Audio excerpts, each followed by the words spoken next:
Opportunity to speak to many constituents who tell me their top concern is housing affordability. They tell me that having a place to call home that they can afford makes all the difference in their ability to raise their family, plan for the future, and live in dignity. This is where the National Housing Strategies National Housing Co-Investment Fund comes into play. By supporting projects such as the one we are announcing today, it encourages a stable supply of affordable housing options for Canada's most vulnerable populations. The federal government is back in housing, and in a big way, with partners at multiple levels of government and with private partners such as KBC Developments, who you'll hear from later, a local partnership with Ketsa Construction, Board Enterprises, and Northern Division Development, all organizations which we're all well familiar with, as well as public partners like the Yukon Housing Corporation. Our goal is to create a new generation of housing across Canada. Now it is a great pleasure for me to introduce my colleague, the Honourable Ahmed Hussein, Minister of Families, Children and Social Development, and the Minister responsible for the Canada Mortgage and Housing Corporation. Minister Hussein was first elected in 2015 to represent the riding of York South-Weston, and in 2017 the Prime Minister appointed Minister Hussein to the role of Minister of Immigration, making him the first Somali Canadian to hold a cabinet post. And those of you who are here for a while realize that when he was Minister of Immigration, he was a great champion for the Yukon. He came up here and made some great changes to help us out. So please join me in welcoming Minister Hussein. Thank you so much, Larry, and good afternoon, everyone. Bonjour à tous. Thank you for that kind introduction, Larry, and it is great to join you and Minister Frost, as well as Mayor Curtis and and Michael Hale from KBC Developments. I'm actually joining you today from Toronto, from the traditional territory of the Mississaugas of the Credit. Toutes les personnes présentes ici partagent un objectif commun. Nous sommes tous déterminés à faire en sorte que chaque Canadien ait un chez-soi sûr et abordable. All of us here today share a common goal. We're all committed to ensuring that each and every Canadian has a safe and affordable place to call home. But for far too many, they're forced to make the impossible choice between paying the rent and paying for groceries. And this particular COVID-19 pandemic has only underscored and worsened existing housing challenges. And as we've all sheltered in place to stop the spread of COVID-19, our homes have become a place of safety and refuge. Dans le temps de crise, les plus vulnérables de nos communautés sont ceux les plus durement touchés. In a time of crisis, the hardest hit are often the most vulnerable in our communities. C'est pourquoi notre gouvernement a agi rapidement pour faire parvenir un soutien important aux Canadiens. That's why our government acted very quickly to direct relief to Canadians. We increased the Canada Child Benefit, which has already lifted over 300,000 children out of poverty. And we're proposing to introduce temporary support up to $1,200 this year for each child under the age of 6 for low and middle income families who are entitled to receive the Canada Child Benefit. We also quickly rolled out the Canada Emergency Response Benefit because no Canadian should have to make the impossible choice between paying their rent and putting food on the table. And we announced the creation of the $1 billion Rapid Housing Initiative, which will enable the rapid creation of over 3,000 new affordable housing units from coast to coast to coast. Ce ne sont que quelques-unes de nos mesures pour assurer qu'aucun Canadien ne tombe entre les mailles du filet. These are only a few of the measures to ensure that no Canadian is left behind. And we didn't stop there. Through the National Housing Strategy, our 10-year, $70 billion plan that will strengthen the middle class, fuel our economy, and give more Canadians across the country a place to call home, we launched landmark programs to boost housing supplies. Mais nous savons que les défis au Canada en matière de logement sont complexes et que nos solutions doivent être adaptés pour soutenir des populations différentes avec des besoins différents. But we know that Canada's housing challenges are complex, and our solutions must be tailored to support different populations with different needs. Ensuring housing affordability for all Canadians is not a quick fix. It calls for a long-term plan to create more affordable housing supply for our most vulnerable populations. Ce qui nous amène à la raison pour laquelle nous sommes ici aujourd'hui, which is why we're here today. Our government is proud to announce that we will be contributing up to $34.5 million to help create 84 new housing units for seniors in Normandy Manor. These are central, affordable, accessible, and energy efficient. Every Canadian senior in Whitehorse deserves the dignity of a home, which also serves as a refuge in these difficult times. Today's announcement through our National Housing Co-Investment Fund, it is a testament to the power of strong partnerships across sectors. And Larry Bagnall was right. The National Housing Co-Investment Fund is allowing us to make investments such as this one. And I want to thank him as well as Minister Frost for their strong advocacy for the Yukon. KBC Developments also shares our vision of a home for everyone. And with this project, it has galvanized the support of our government and the government of the Yukon Territory. I know both Minister Frost and Member of Parliament Bagnall and I are proud to be working together on this project to the benefit of the people of Yukon. J'aimerais remercier tout le monde qui a travaillé très fort pour rendre cette annonce possible. I want to thank each and everyone that was involved for coming together to make this really important project possible. And most of all, I want to wish the future residents of Normandy Manor all the best as they soon will be able to call this wonderful development home. Thank you very much. Merci beaucoup. Thank you very much, Minister Hussein. It's great to have you joining us via Zoom from Toronto. I will now hand it over to Minister Frost. Van Quincy, it's really great. It's a great pleasure to be here with you this morning on the traditional territory of the Kwanlin First Nations and the Ta'an Council to announce Government of Yukon support for the Normandy Manor project. Today I announce a first for our territory. Normandy Manor is a privately owned seniors residence that will provide 84 units in the Takini neighbourhood of Whitehorse. It is a result of a partnership between the Government of Canada, the Government of Yukon, and the City of Whitehorse and Yukon-based developers Ketsa Construction, Borad Enterprises, and Northern Vision Development, collectively known as KBC Development Incorporated. This project exemplifies how government and private partners continue to address housing needs for Yukoners. It is also how we are approaching housing gaps identified and key strategies, namely identified through our Yukon Housing Action Plan, our Aging in Place Action Plan, and putting people first. The Government of Yukon has supported this project with a $500,000 construction grant through the Housing Initiative Fund, $500,000 through the Municipal Matching Grant, Construction Grant, and has provided an additional $3.5 million that will secure 10 units for the Government of Yukon's use. The funding will also provide secure 10 units specifically for use as part of our affordable community housing stocks.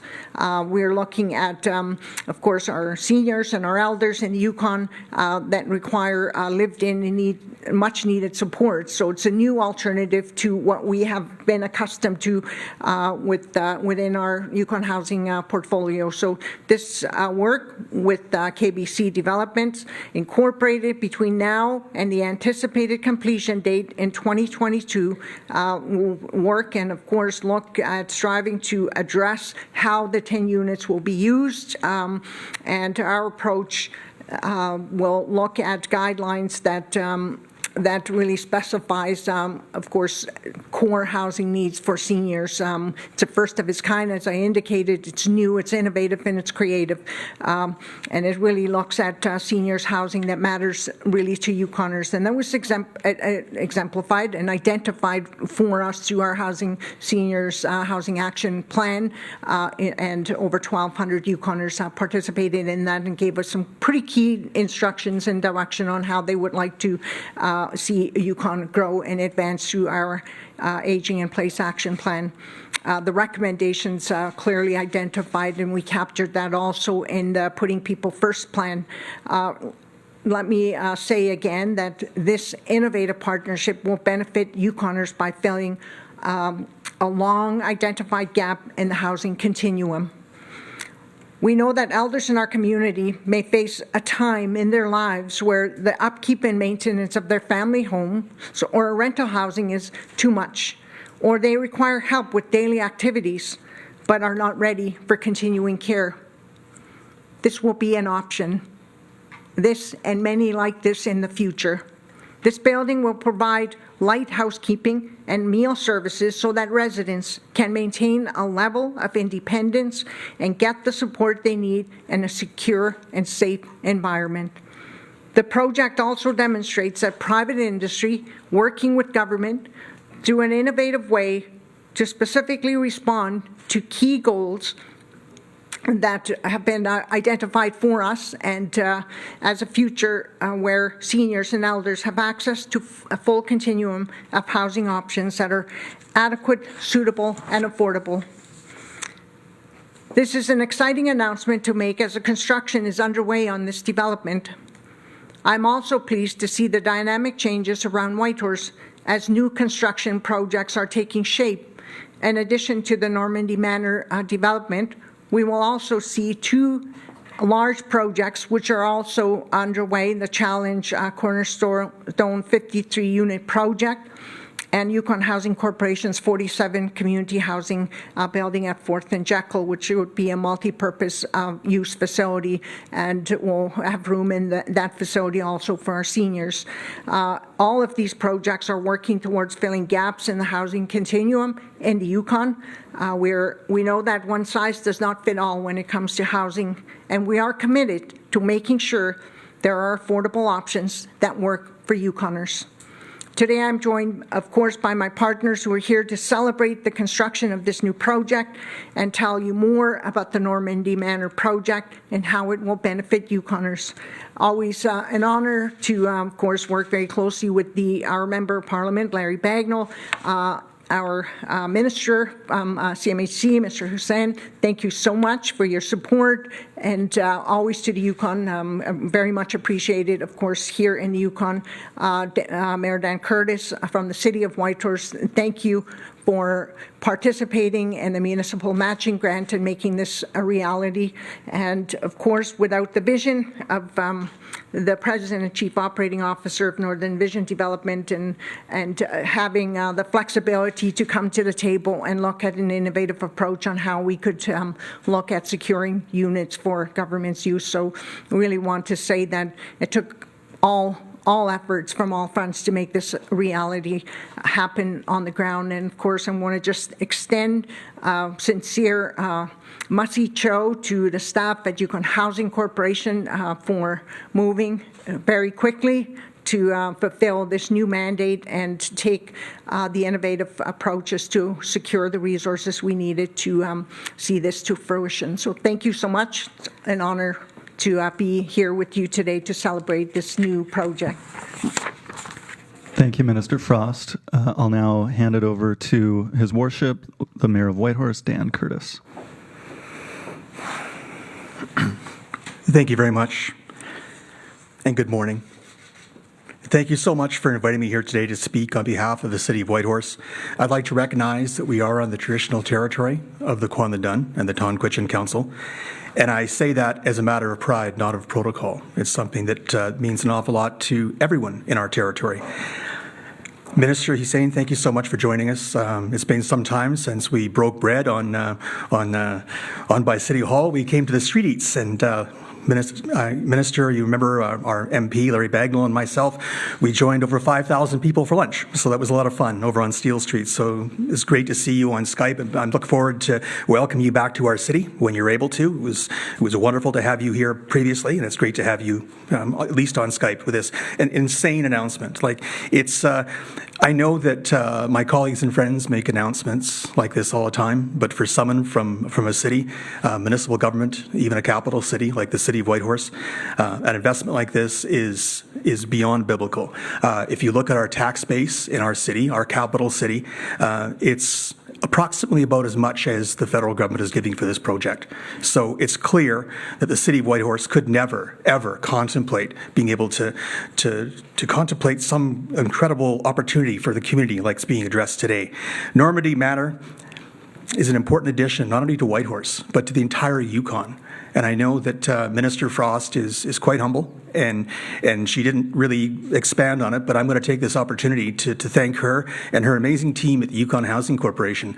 We do have a municipal matching grant, and you think to yourself, why is the mayor saying in one hand they don't have any money, and the second hand they're giving up to $50,000 a year tax deferral up to 10 years? Well, Minister Frost has worked really, really hard with the Yukon Housing Corporation to ensure that's not just a Whitehorse Yukon initiative. It's something that's done in Dawson City, in Haines Junction, and clearly right throughout the territory of the Yukon. So we're very grateful and very appreciative of that, not only to have our seniors live in a safe and independent area within their own community, but housing is a strategic priority for City Council and safety and well-being of our seniors and elder population. So we're incredibly excited to see this moving forward. As you see, residents moving in as soon as 2022. So I'm incredibly grateful for the amazing contributions that our federal and territorial partners are making to Whitehorse and to the Yukon. And I just would like to point out as well that our city has enjoyed 23% increase in population over the last decade. So if anyone suggests that we're not doing enough to create more housing and more opportunities, I would say that we're doing quite a bit. And the reason we're so successful, and I would encourage all of my municipal colleagues and mayors and councils throughout this beautiful country to really look at partnering with your federal and provincial and First Nation governments. And I think if you do that, you're going to see a lot of opportunities like the ones we're enjoying right here in the Yukon. As I mentioned, I'm very proud of the fact that we were able to contribute $500,000 over 10 years. And I'm also very proud of the fact that the City of Whitehorse recently had a 0.34% tax increase in the middle of a pandemic. How is that possible, you might ask? It's possible because of the partnership we have from the federal government, the territorial government, and of course the First Nations government. The more infrastructure that we're able to pound into the ground, into our cities and our territory and our towns and villages and hamlets, the more that everybody helps pay a little bit. So this investment is going to not just help the 84 people or couples that may be living there that need a little bit of help, it's going to help over 30,000 people in our city because their taxes just got lower thanks to the ministers and Larry Bagnall, our MP. So the initiatives were first introduced in 2012, and they've taken some time to get the redevelopment or vacancy and unused properties in our downtown really going.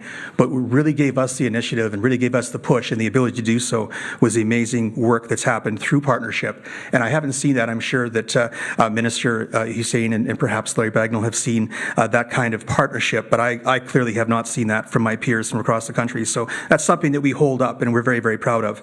And we can't say enough about the developers here in the Yukon, and Northern Vision Development is an incredible corporate partner, and they've done a great job of ensuring that they contribute to everything to keep our city and our territory healthy, and just to have that engagement. So the Takini neighborhood is a wonderful location. It's an absolutely beautiful location for this project. They're very close to downtown, the Canada Game Centre, which of course our MP knows quite a bit about. He was very instrumental in ensuring that amazing facility that has over 3,000 people per day attending pre-COVID, but we're getting there. And I'd also like to point out, too, that the city is also working to improve the conditions for walking, cycling, transit, and accommodating vehicle movement and traffic operations along Range Road and the Range Road corridor study. Mary, I just caught myself. I'm sorry if I'm talking far too fast. I'm just incredibly excited right now. I mean, I've been the mayor for 9 years, and I've never had an announcement like this coming into our community. And I know that the entire council wanted to be here, but wanted to respect the separation, of course, recognizing we are in the middle of a pandemic. So we are going to gratefully and graciously continue to work with our governments, First Nation partners, and community organizations to help attain the housing across the housing consortium. And I would like to thank all involved to make this project a reality that all will call Normandy Manor home. And I look forward to seeing this facility opening next year, and I'm looking forward to a lot more people coming and calling Whitehorse home. So thank you so very much for our partners. Minister Frost, you're absolutely amazing. Our federal minister, and of course our local MP, and Michael Hale. And we couldn't do this without all of you. And as is the case with the mayor, I'm going to get credit for a lot of stuff that I have no idea about and didn't do. But I thank you so much for giving me that opportunity to take credit for all your hard work and all the resources that magically flew to our territory only because of our mayor, I'm sure. So anyway, thank you so very much. Thank you. Thank you, Mayor Curtis. I'll now hand it over to the President and Chief Operating Officer of Northern Vision Development, Mr. Michael Hale. Thank you very much. I want to start by acknowledging and celebrating that this project is being built on the traditional territory of the Tonquachon Council and Kwalendon First Nation. As you just heard, my name is Michael Hale. I'm the President and Chief Operating Officer of Northern Vision Development. But today I'm here representing KBC Developments, a partnership made up of equal ownership of MVD, Ketsa Construction, and Board Enterprises. This project has been on the books for more than a decade. No one's been able to get it to here until now, until this fairly remarkable partnership between the public and private sector came together. As a partnership, I can tell you that every single member of KBC firmly believes that were it not for the support of Yukon Housing, CMHC, and the City of Whitehorse, this project would still just be a concept drawing. But all three governments did step forward. And so we find ourselves here today announcing the construction of Normandy Manor, a project that I first saw 10 years ago working in the civil service and Yukon government. And to see it at this stage is a fairly remarkable thing for me personally. I do want to highlight the other partners in KBC, because it's important to us that everyone be understood as a partner. Ketsa Construction has been building in this territory for more than 40 years. They've been building iconic structures everywhere where you look. If you've lived in the Yukon for any time at all, you've probably found yourself inside a Ketsa building. Dave Borid, along with his brother Stan, are the two primaries between Borid Enterprises. And there is probably no single person more responsible for this project being where it is than Dave Borid. He has been relentless in advancing this vision, and it is here today because he never gave up. As for MVD, we always look for projects that marry opportunity and community commitment. That's what's at the basis of the values that form the MVD group. And to us, there may not be a better expression of that vision than this project we're talking about today. So what exactly are we building? Normandy is an 84-unit private assisted living facility that provides baseline non-medical supports so Yukon seniors can live and retire in the community that they have lived in their entire life. This is about keeping seniors at home. That's really it. We're building a home for people who may struggle to live on their own, but are not ready for true continuing care government-supported housing. We intend to build a community where Yukon seniors can have a social life, independence, and continue to engage in the broader Whitehorse and Yukon communities. Of the 84 units, 30% will be designated affordable with rental rates below market based on CMHC guidelines. This is, you'll hear a lot of people talk about mixed-use buildings. This is one of those. This is one of the first times we're able to truly pull this off in this territory. The rest of the units will be market, and that is something which we are incredibly proud of. The KBC partnership believes and exists because we believe that government cannot and should not be asked to do everything that it needs in a community. We believe that Yukon is benefit when the private and public sectors can find ways to partners, as we have on this project. For starters, the City of Whitehorse committed support in the form of tax abatements totaling $500,000 over 10 years. The mayor mentioned that. And I think it's important when you hear these figures to recognize that each government is contributing in relation to the scale that it has. So, Mayor, that $500,000 is as important to us as the $34 million from CMHC. Without that contribution, this project would not be possible. And at the same time, the city gets to ensure that its tax base grows for decades. Yukon Housing, as you already heard, matched the initial $500,000 and gave us a further $500,000 to get the development and design early stage work done. The rest of Yukon Housing's contribution, $3.5 million, is a prepaid lease for 10 years on 20 units. Yukoners are going to have access to this remarkable facility because of Yukon Housing's contributions. And it's a mutually beneficial partnership. I can tell you that this money from Yukon Housing came at a time in this project where if they had not stepped forward at the time that they did, we would not be in the ground. This is a remarkable timing, and it really is true that behind the scenes, Yukon Housing staff worked incredibly hard to make an impossible partnership possible. As for CMHC, this program we are accessing is among the most remarkable programs any private sector developer has seen in this country. We are receiving a mortgage with a value of up to $34 million on terms that make this project possible. $5 million of that we can earn as a refundable loan, and in exchange, CMHC ensures that there is affordable, accessible, and energy-efficient housing for low-income Yukoners who otherwise may not have access to this type of housing. For us at KBC, we want to talk a bit about our role in that partnership as well.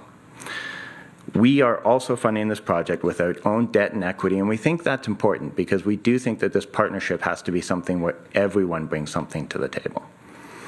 Over time, KBC will be paying back between $25 and $30 million to build this project. For that, without the support of the City of Whitehorse, Yukon Housing, the entire Yukon government, and CMHC, this project wouldn't be possible. For that, we will always be grateful to everyone else involved in this announcement, and we hope that Yukoners look at KBC and see three companies that could have invested their money in other projects that would have been much more profitable. But we are choosing to build Normandy for the same reasons as these government representatives you saw here today, because we all believe it is good for Yukon and it is great for Yukon seniors and their families, for their grandchildren. This is a home that is for the families of the people that will live in there as much as it is for the individuals who actually reside in the building.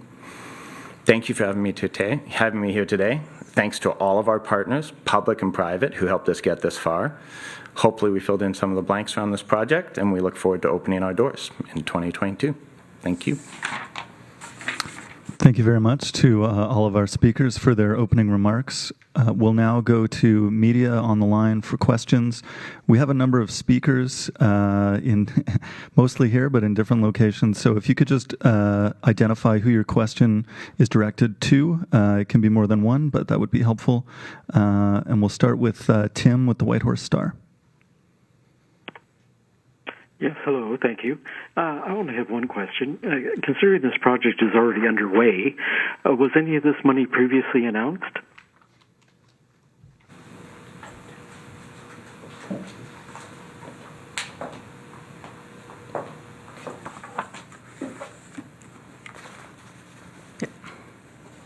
Okay, thank you. It's Minister Frost speaking. I wanted to just say that clearly, as we looked at rolling out our budgets through our fiscal year, we always look for innovation and, of course, adapting as we move. And this project came at us really late in the year, and we were able to work with the department and identify resources that we had within the Housing Corporation and make the adjustments.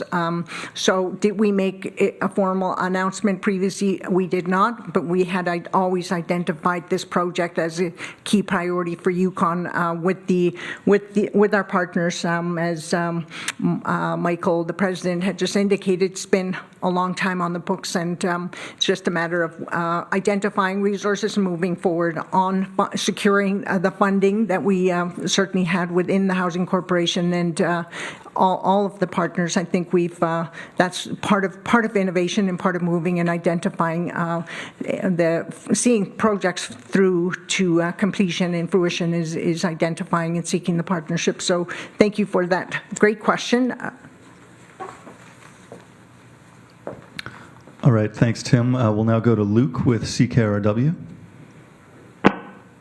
Hi, this question is probably best for Michael Hale. I know in the release here it says that the opening date is going to be in 22. Is there a more specific completion date, whether it's going to be late 2021 or early 2022? It's still fairly early in the construction, but subject to COVID, which is making capital projects interesting every day. Subject to that, we are targeting a late summer 22 opening. Thanks, Luke. Do you have a follow-up question? No, thank you. Okay, we will move to Stephanie with the Yukon News. Hi. I think this would probably be best for Michael. Wondering how folks that might be interested in getting on the list for Normandy, how they would apply.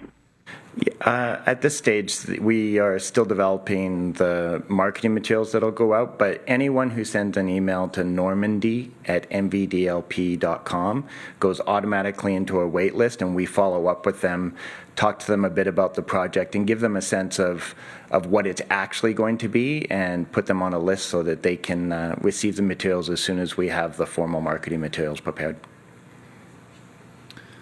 Thanks, Stephanie. Do you have a follow-up? Yeah, wondering if there's a date on when those marketing materials will be available. We're targeting this summer to begin a strong push. We want to talk to Yukoners who may be living in facilities like this one outside of the Yukon and see whether they want to come back. So we want to leave enough time for people to adjust their lives. Anyone who's moving into this kind of facility is probably leaving their own home. And it's going to take a while to work all that through. So hopefully we'll be out this summer. Thanks. We'll now go to Steve with CBC. Hi, I'm not sure who would be the best person to ask about this, but I have questions about the affordable housing segment. So how much specifically is that per month? I'm looking for like specific prices, like $1,000 for a one-bedroom unit per month, that kind of thing. And then as for that 30% segment that's supposed to be affordable, is that for all time or is that just for a few years? Like how long is this dedication to affordable housing going to be in place? I'm happy to answer that, or you can, Minister, whichever is better.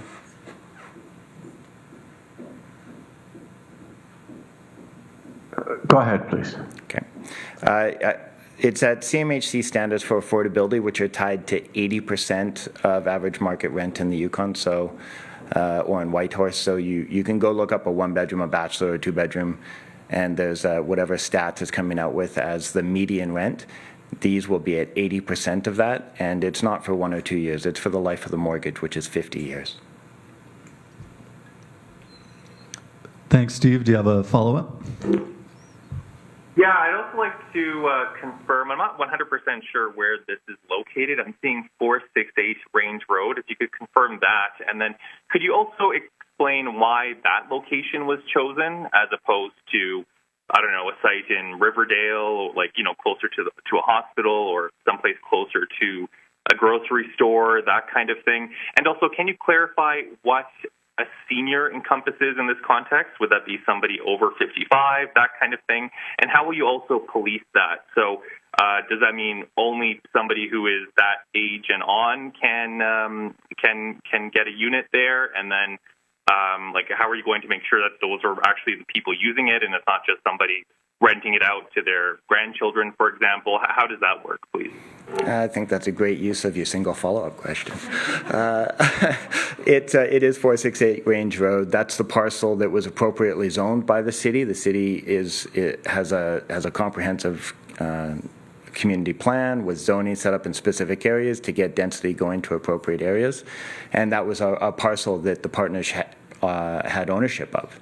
As far as who is a senior, we haven't set a firm line on that yet. Part of this is figuring out the market and is there the potential for non-seniors to live in this?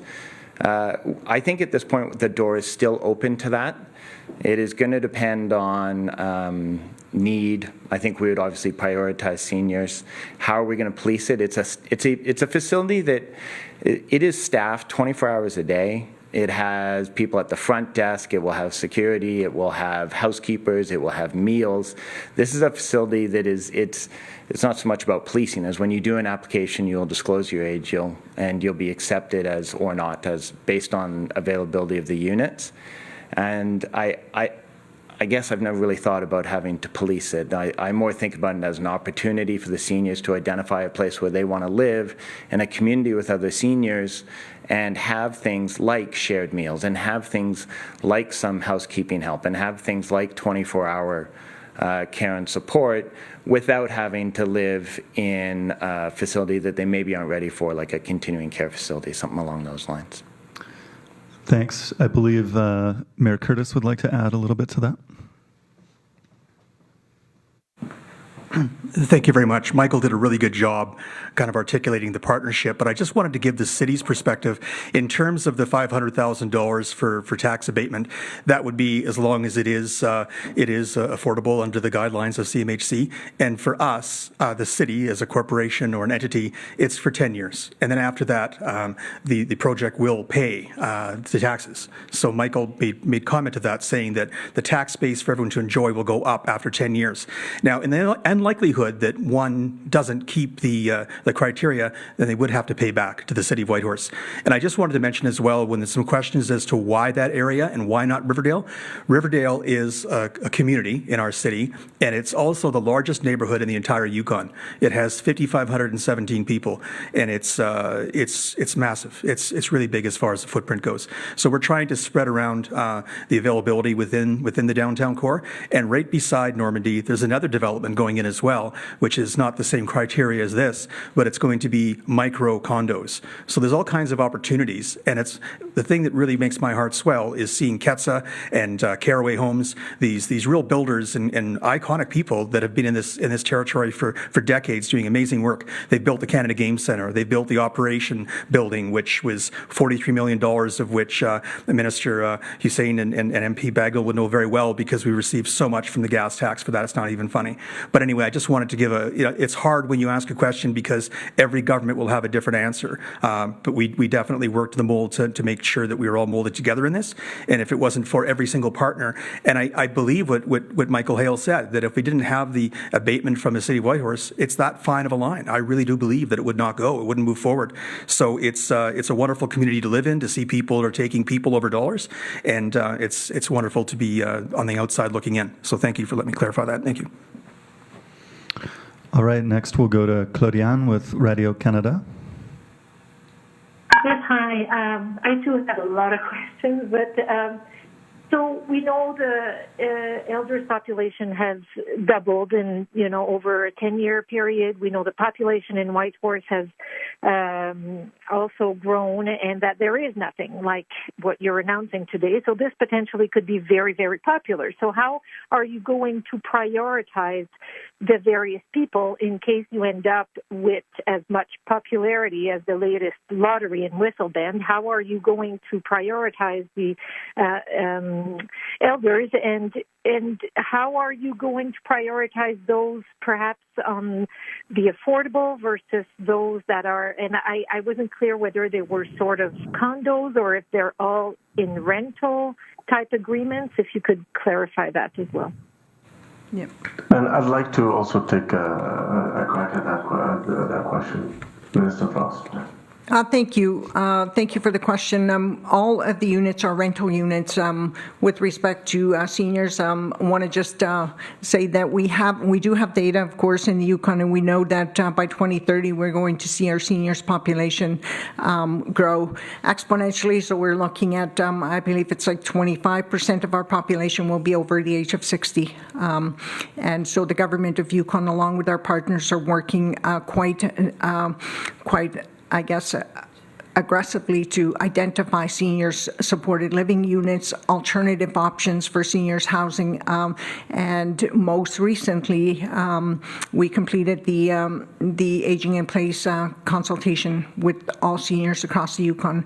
that gave us an indication of where we needed to focus our energy. So I think we've done a really good job in seeking the feedback, and now we've just established an advisory committee that will help to guide us, made up of community seniors across the community.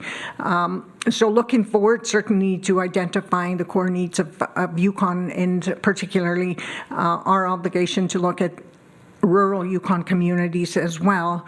I want to just say to Yukoners and of course our business partners that this project, the opportunities that we've seen and realized through a project of this magnitude can also be realized with other companies in other communities.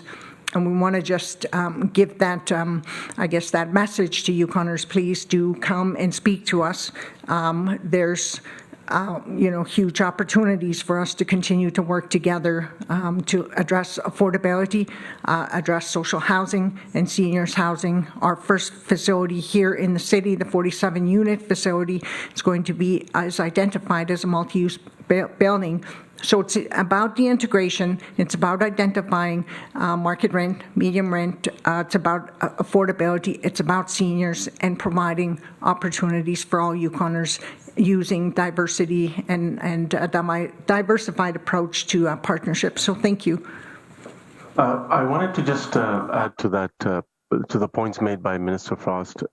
First of all, and the Mayor as well, the Government of Canada, we couldn't do a lot of the things we're doing in housing without the collaboration of provinces, territories, and municipal governments, as well as the private sector and non-profit organizations. And this project is a really good and clear example of that. The contributions of each order of government and the private sector partner in this case is what made it happen. Yes, the federal government brings its share of the money, but unless there's partners that also facilitate the final pieces of the plan, then it doesn't go ahead. Secondly, on the question of how do we prioritize, the good news is the National Housing Strategy now is over $70 billion. And the National Housing Co-Investment Fund, which is the stream which is supporting this project, is a significant part of that. So there is a lot of money available for seniors, but also for other parts of our population that also need affordable housing. And secondly, as part of our National Housing Strategy, there's a significant amount of prioritization and attention on projects in Northern Canada, on projects in Yukon, Northwest Territories, and Nunavut. And so we're always looking for partners. I second Minister Frost's call for proponents of affordable housing to come forward and partner with the territorial government, with the City of Whitehorse, and with the Government of Canada through the National Housing Strategy. Thank you. Claudiane, do you have a single follow-up? Well, I don't feel my question was really answered. I guess I'll twist it around. Do we intend to, so you guys have just talked about all these other opportunities, do you intend to make some more land available, to build some more seniors housing complex to respond to the anticipated probably popularity of such a project to be able, 86 probably will not be enough, right?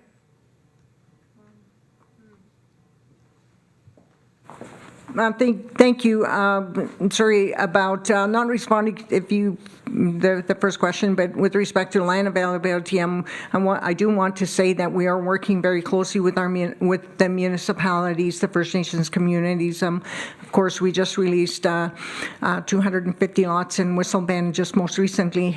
We will continue to work with our communities and across the Yukon to identify lots and make lots available to ensure that we address the core housing needs. And I know that staff at Yukon Housing Corporation is working really closely in doing the community needs assessment across the Yukon. We just completed one in Watson Lake, and we're now looking at working with Teslin, Mayor and Council, and the Deslin Development Corporation to identify what the core needs are there, and then identify with them where we can essentially secure lots for their core housing housing needs, be it seniors or affordable housing units. So we're doing the work. It's just taken a bit of time. Today, the announcement is really to say thank you to the partners in the City of Whitehorse for identifying the property so that we can see and realize 84 units that we've never seen before. This project and other projects like it we'll see coming onto the books in the future, and that means really providing opportunities for seniors to age in place in their communities where they reside. Thank you. And Michael Hale would like to add to that.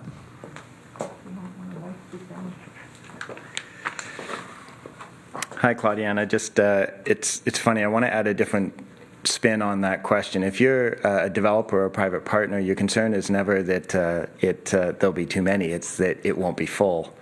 So I guess we did do a market study on this, and a market study being less of a needs assessment and more of an assessment of a needs assessment combined with who is a fit for this economically, who's a fit for this in terms of lifestyle choices, who's a fit for this in terms of what their family who still live here, that tends to be the people who will want to stay here, the people whose children live here.